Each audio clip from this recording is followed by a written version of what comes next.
வேணும் ஆனா வேண்டாம். என்ன வேணும் என்ன வேணும்? முடி வெட்டுறதுக்கும் வந்துட்டு மொத்த பரம்பரைக்கிட்டே பர்மிஷன் கேட்கணும்.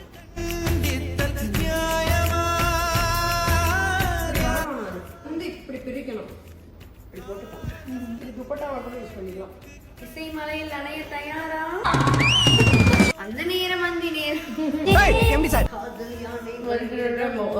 அப்படியே போட்டமா ஒரிஜினல் பெண்ணாவே உங்களுக்கு என்னப்பா சொல்ற? தோட சனி சனி